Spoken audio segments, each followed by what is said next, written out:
Mostly Indian હાઉસવાઇફ્સ એવું જ વિચારતી હોય કે 2 પૈસા ક્યાં બચાય. એટલે જ મેં લાસ્ટ ટાઈમમાં ફૂડ ચોપર મારું તૂટ્યું હતું ને તો મેં રિપેર કર્યું, પણ આજે ફરી તૂટી ગયું.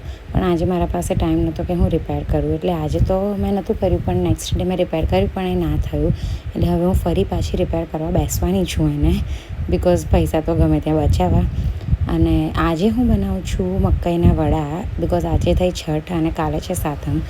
તો કાલે ઠંડુ ખાવા માટે આજે હું બનાવું છું મકાઈના વડા. તો મેં 4 કપ મકાઈનો લોટ, 1 કપ દહીં અને 1 કપમાં થોડું ઓછું ગોળ લીધો. એમાં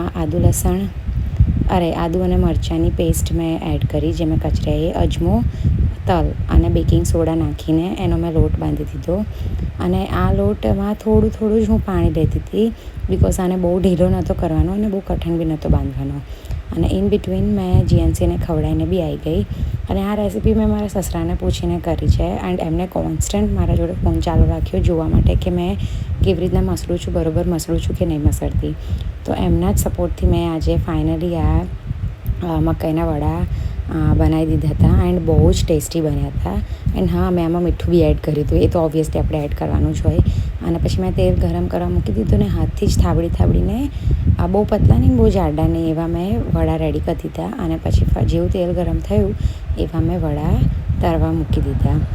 અને આટલું કરતાં મને 1.5 કલાક જેવો થઈ ગયો, બિકોઝ આને લો ગેસ પર જ કરવાનું હોય, મકાઈને ચડતા વાર લાગે એટલા માટે.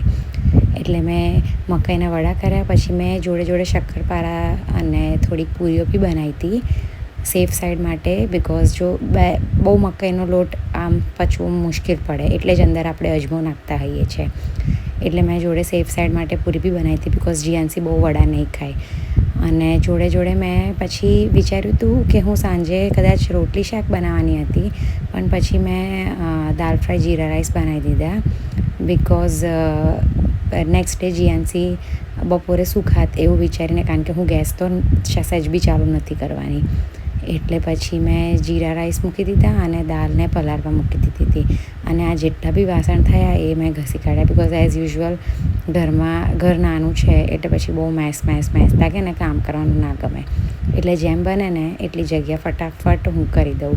એટલે મેં પછી વાસણ બી ઘસી દીધા. અને બસ આટલું જ છે આજના વિડીયો માટે. હું બીજો વિડીયો જલ્દી પોસ્ટ કરીશ. See you in next. By.